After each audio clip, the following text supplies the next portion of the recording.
Somewhere around 1982, America collectively decided that good taste was optional and common sense was negotiable. An entire decade ran on neon, plastic, and the unshakable belief that louder meant better.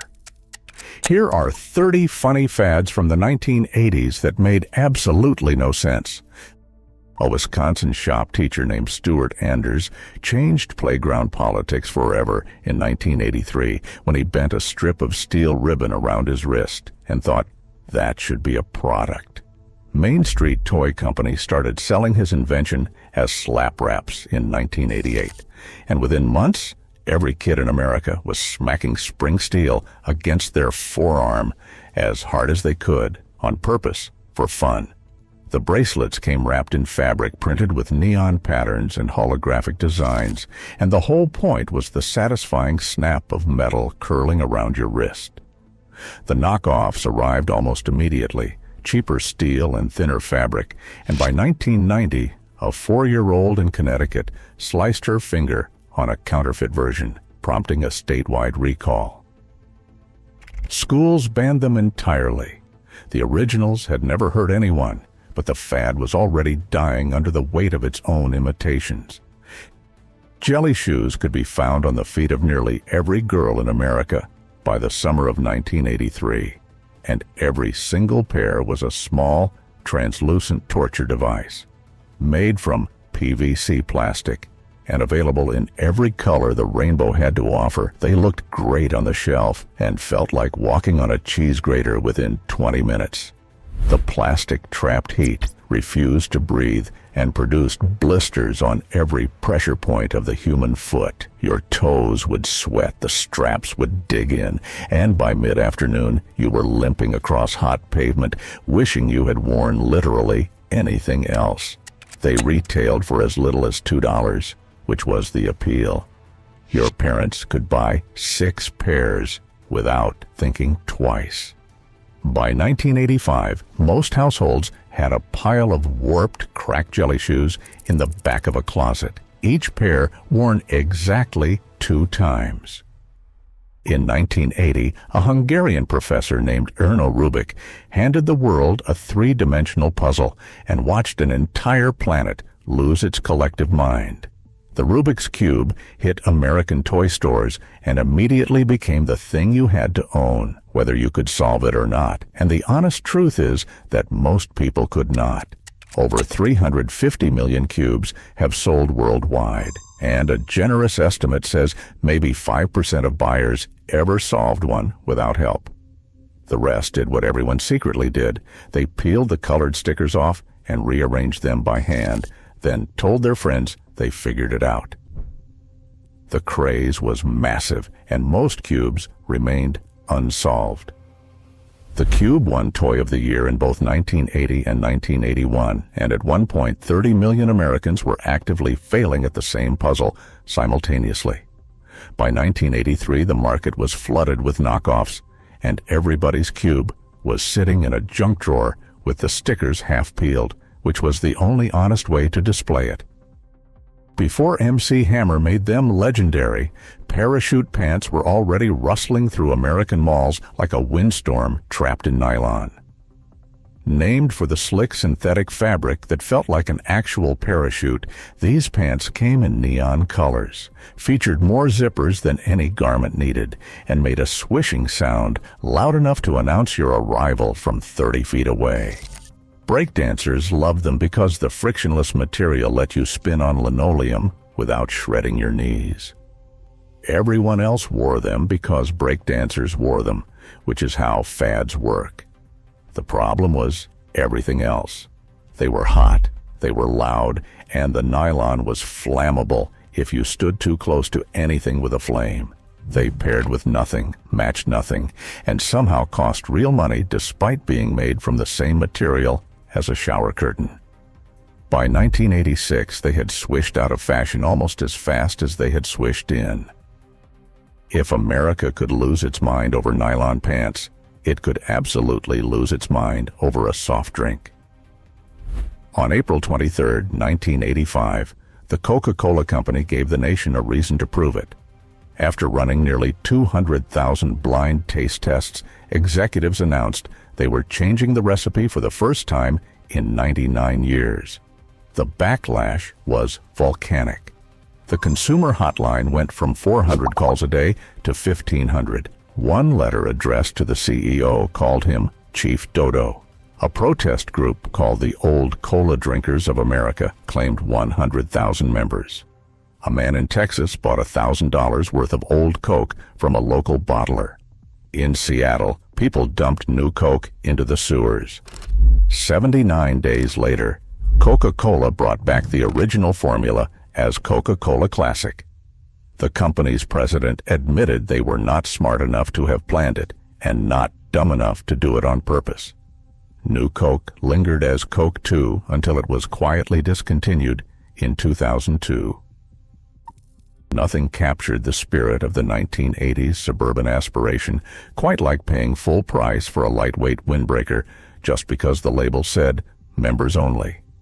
The jacket launched around 1980, and it became the uniform of the American yuppie, a specific type of person who believed that wearing a particular brand of nylon zip-up made them part of an exclusive club that did not actually exist. The ads featured serious-looking men in suburban settings, gazing into the middle distance as if membership in this imaginary society came with responsibilities. The jacket itself was unremarkable, a basic racer collar design with snap epaulets and a zipper. You could find nearly identical jackets at any department store for half the price, but those jackets did not have the words "members only" stitched near the collar, and apparently that made all the difference. At peak saturation, the brand sold millions a year. The name communicated something about your social standing, just not what you thought. Shoulder pads were a staple of 1980s fashion, and the only rule was that bigger was always better. What began as power dressing for women entering the corporate workforce, influenced heavily by Joan Collins on Dynasty, spiraled into an arms race where every blazer, blouse, and casual sweater came loaded with foam inserts designed to make your shoulders wider than your hips. By the middle of the decade, you could not buy a women's jacket without them already sewn in, and removing them left sad, deflated pouches of fabric hanging off your frame. Men were not immune. Miami Vice pushed broad-shouldered sport coats into every menswear department in the country. The combined effect was a nation that looked like it was wearing football equipment under office clothes, and the trend held on until someone finally admitted that no one's shoulders were naturally shaped like a bookshelf. The Swiss watch industry was in crisis when Swatch launched in 1983 with a radical pitch, a colorful plastic watch for about $35 that you were expected to treat like a fashion accessory rather than a timepiece. It worked beyond anyone's prediction. By 1987, the company had sold over 10 million watches, and the fad had crossed from functional to fully unhinged. People collected them like trading cards, lined them up on shelves, and wore multiple watches on the same wrist at the same time. Some devotees strapped 6 to one arm, which meant they could tell the time in 6 identical time zones simultaneously, a skill no human has ever needed.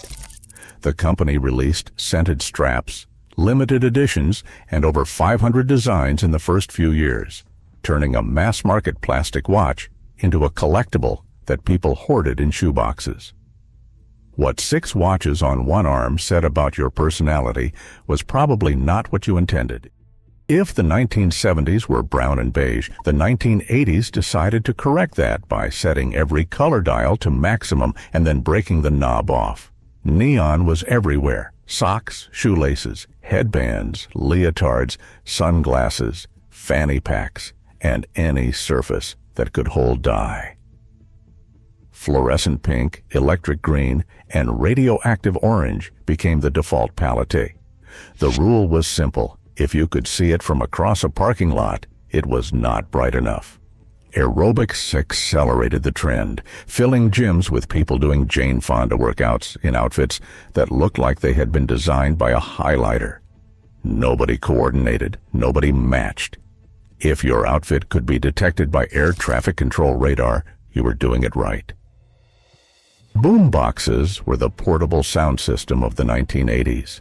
If your definition of portable included objects that weighed up to 25 pounds and required 8 D-cell batteries that lasted about 4 hours. The concept was straightforward. Carry a massive stereo on your shoulder through public spaces so everyone within a 2-block radius could hear your music whether they wanted to or not. The bigger the box, the higher your status, and some of the largest models were nearly 3 feet wide, with speakers the size of dinner plates. The boombox became a fixture of hip-hop culture, but quickly spread to suburban neighborhoods where teenagers hauled them to the beach, the park, and the school parking lot. The Sony Walkman had been available since 1979 and offered the same music in a pocket-sized package, but the Walkman was private, and privacy was the opposite of the point. Americans carried boomboxes to make a statement, but they threw punches to get a doll. The Cabbage Patch Kids craze of 1983 was consumer madness at a scale the toy industry had never seen, and it turned ordinary parents into people who would physically fight a stranger over a stuffed toy with yarn hair. Xavier Roberts designed the dolls with a genius hook. Each came with a unique name, a birth certificate, and adoption papers. That meant your kid was not buying a toy, but rescuing one. That emotional angle, combined with a carefully managed shortage, created a frenzy. In Wilkes-Barre, Pennsylvania, an estimated 1,000 people surged into a Zayre department store and trampled each other trying to reach the doll aisle. Stores tried handing out numbered tickets like a deli counter, and it still was not enough to keep order. Parents drove across state lines and paid scalper prices for a soft sculpture doll that retailed for $25. Coleco pulled in nearly $2 billion that year. The chemical formula promised wash and wear convenience. The reality was a hairstyle that left a greasy residue on every surface it touched and required a nightly plastic cap just to survive until morning. The Jheri curl dominated Black American hair culture through most of the 1980s. It was invented by hairdresser Jerry Redding and made affordable by Comer Cottrell, whose curly kit brought the salon price from $300 down to $8. The two-step chemical process used ammonium thioglycolate to loosen natural curls and hydrogen peroxide to reset them into a glossy, wet-looking style that required daily applications of curl activator spray to stay intact.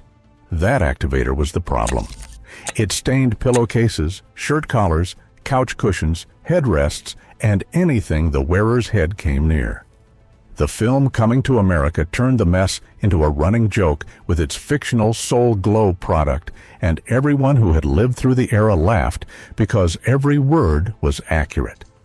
The style faded by the late 1980s, but the stains on America's furniture lasted considerably longer. For $69 in 1985, you could buy your child a battery-operated bear that told stories while its mouth and eyes moved in sync with a cassette tape embedded in its back. Teddy Ruxpin was the creation of Ken Force, a former Disney engineer who shrank animatronics down to toy size, and Worlds of Wonder sold 41,000 of them in the first 30 days. The bear became the best-selling toy of 1985 and 86, with parents driving store to store in the kind of desperate holiday hunt that made Cabbage Patch Kids look civilized. The catch was the technology. When the batteries drained, Teddy's voice slowed to a deep, warped growl, and his eyelids drooped to half-mast, turning a bedtime companion into something that sounded possessed. Roughly 35,000 bears were returned defective after the first holiday season. Worlds of Wonder overproduced. The 1987 stock crash hit, and the company filed for bankruptcy. It was proof that even an animatronic bear could not talk its way out of bad business decisions. Like, oh my God, an entire country started talking like a teenager from the San Fernando Valley, and nobody could explain why. Valspeak exploded in 1982 when Frank Zappa released a novelty single called Valley Girl, featuring his 14-year-old daughter Moon Unit doing a dead-on impression of the speech pattern she heard at school in Encino. The song hit the top 20, and suddenly phrases like totally gag me with a spoon and for sure became the default vocabulary of a generation. The dialect had existed in Southern California since the 1960s, mixing surfer slang with hippie lingo, but the Zappa record launched it nationwide. Within a year, kids in Ohio, Georgia, and Maine were inserting like into every sentence as if grammar had never existed. Valspeak never fully disappeared. It got absorbed into the way Americans talk, and if you have ever used like as a verbal filler, you are living proof. If Valspeak was a fad you could hear, baby on board signs were a fad you could not escape seeing. In 1984, a man named Michael Lerner launched Safety First and began selling yellow diamond-shaped signs designed to hang from your car's rear window, and within 18 months, the company had moved millions of units. The idea was that emergency responders would see the sign after a crash and know to search for an infant. The problem was that the sign stayed up whether the baby was in the car or not, which meant they communicated nothing useful to anyone at any time. Paramedics said they already checked every vehicle for passengers regardless of signage.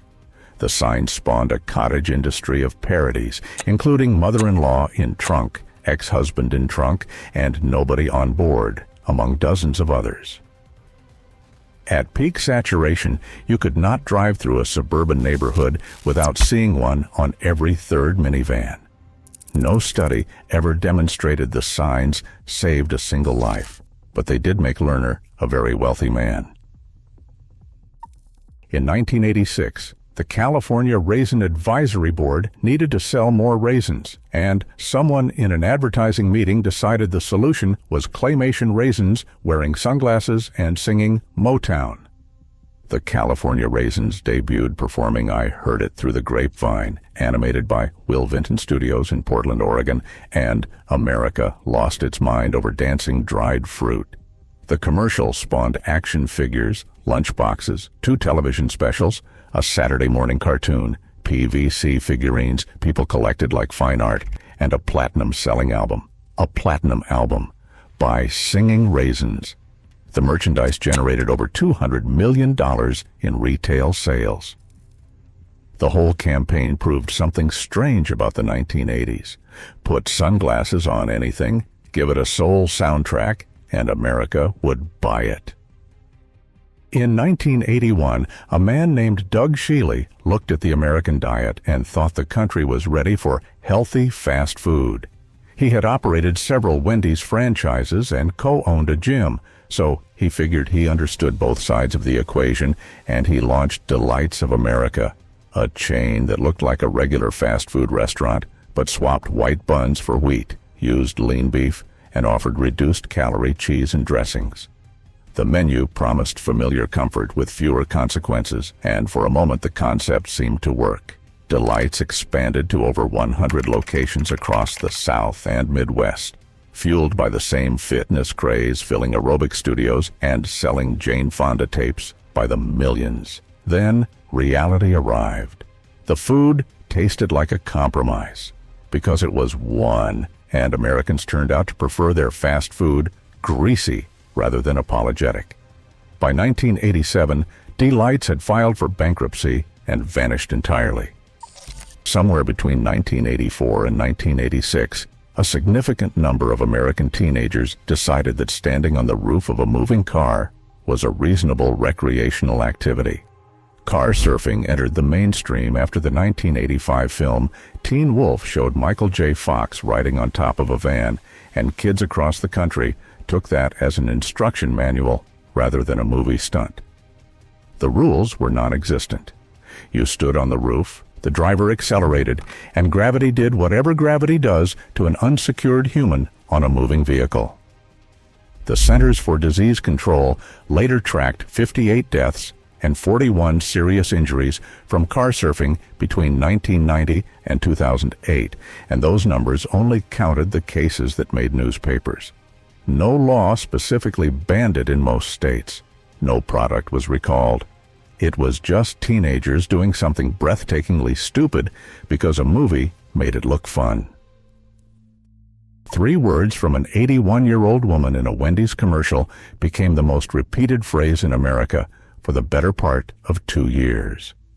Clara Peller first appeared in the Where's the Beef ad in January of 1984, squinting at an oversized bun with a tiny patty and delivering her line with the kind of genuine irritation that no scriptwriter could manufacture. The ad was an instant sensation. Within weeks, the phrase had jumped from television into everyday conversation, onto bumper stickers, T-shirts, and into a presidential campaign, when Walter Mondale used it during the 1984 Democratic primary to attack Gary Hart's policy positions. Peller became a celebrity, appeared on talk shows, and signed licensing deals. Then, Wendy's fired her in 1985 after she appeared in a Prego pasta sauce commercial, violating her exclusivity agreement. The catchphrase outlived the campaign, the career, and the controversy. It was proof that a good 3-word sentence was worth more than most advertising budgets. If a Wendy's catchphrase could conquer America, a set of deliberately gross trading cards could conquer every playground in the country. Garbage Pail Kids launched in 1985 as a direct parody of Cabbage Patch Kids, created by Topps under the direction of Art Spiegelman, the same artist who would later win a Pulitzer for his graphic novel, Mouse.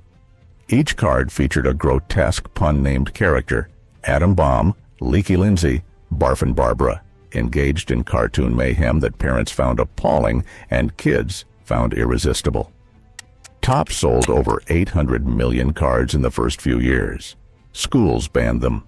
Mexico banned their import entirely in 1988. The makers of Cabbage Patch Kids sued Topps for trademark infringement in 1986, and the court ordered design changes that stripped the cards of their original charm. A live-action movie released in 1987 is still regarded as one of the worst films ever produced. By 1988, Topps pulled the plug after 15 series. Waterbeds were the furniture equivalent of a bad idea that everyone tried anyway. Charles Hall invented the modern waterbed in 1968 as part of a design thesis, and by the mid-1980s, the concept had captured 22% of the American mattress market. The appeal was supposed to be comfort, a warm, undulating surface that conformed to your body like sleeping on a gentle wave. The reality was a vinyl bladder filled with several 100 pounds of water that required a heater to keep it from feeling like a cold lake, a special frame to keep it from collapsing your floor, and constant vigilance against punctures that could turn your bedroom into an indoor pool. Moving one required draining it completely, which took hours. Filling it took hours. Maintaining it required algicide tablets and occasional burping to remove air pockets. By the early 1990s, America collectively decided that sleeping on a regular mattress was not the sacrifice it had once seemed.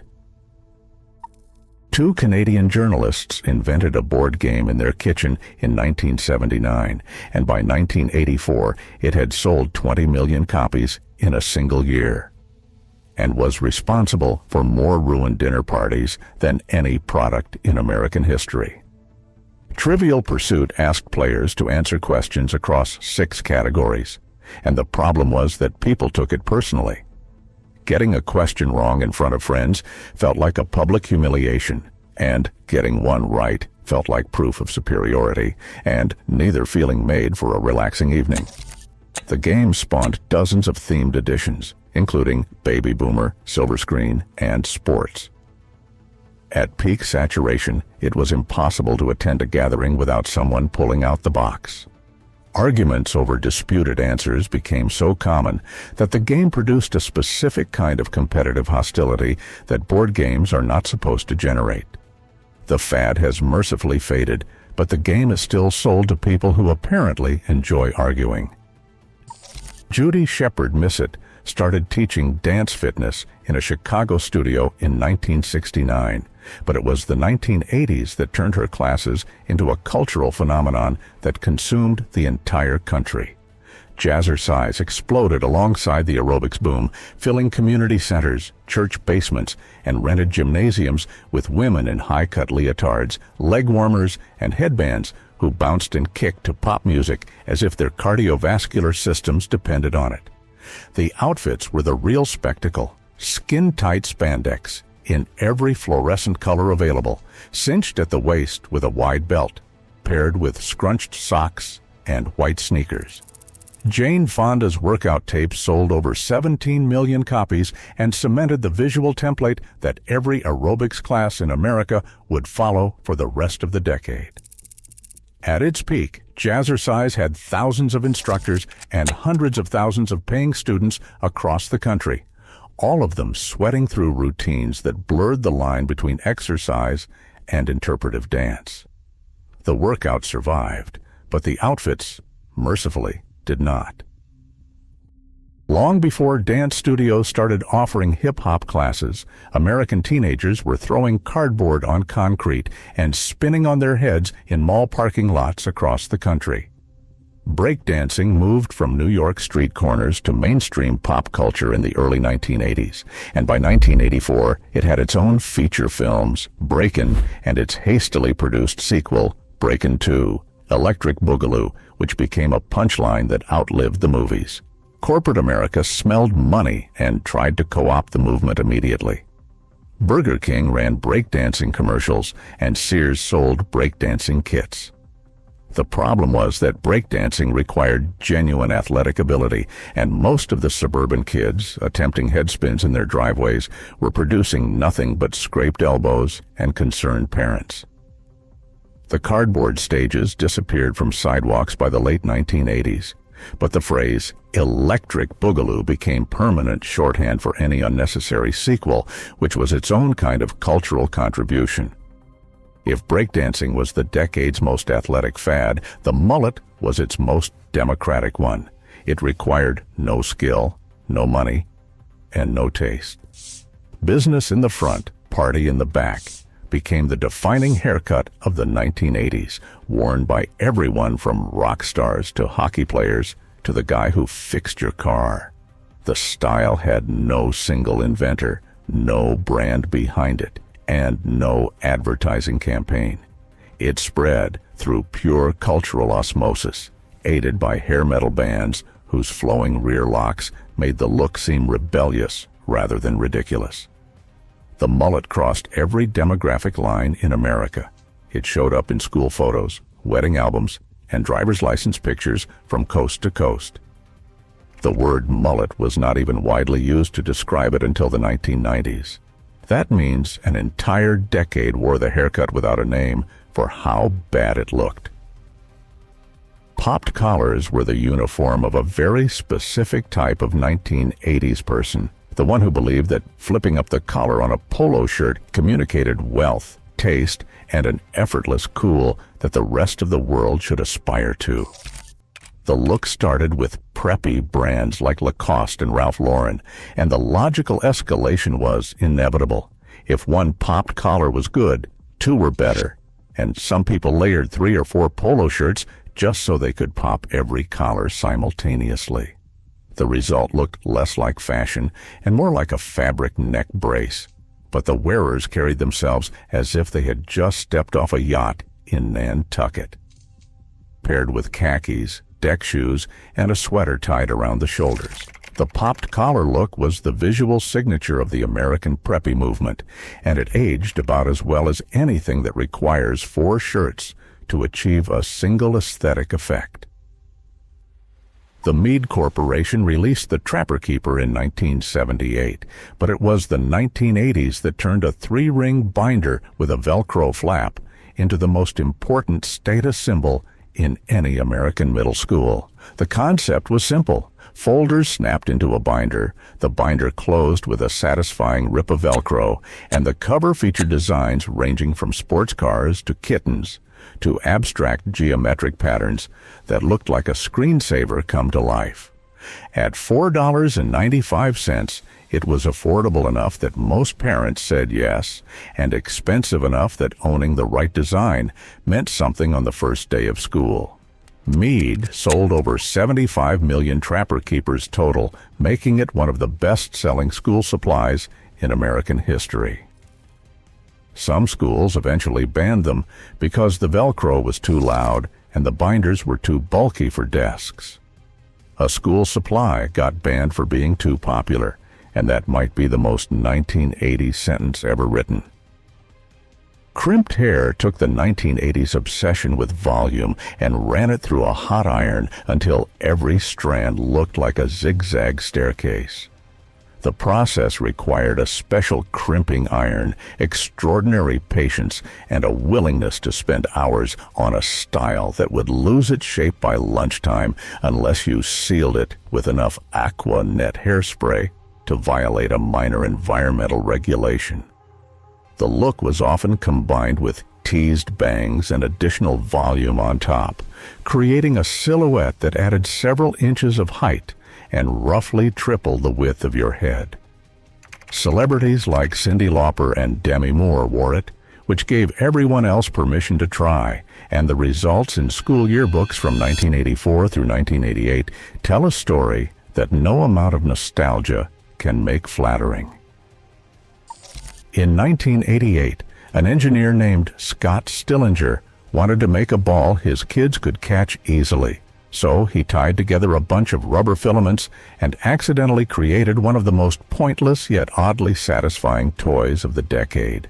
The Koosh ball had no rules, no game, and no instructions. You just squeezed it, threw it, or let the rubbery strands run through your fingers while you watched television. Hasbro manufactured them in every color combination imaginable, and they showed up in offices, classrooms, and therapist waiting rooms across the country. Nobody could explain exactly why they were fun. The appeal was entirely tactile. The soft, floppy weight of the thing landing in your palm produced a sensation that was mildly pleasant and completely purposeless.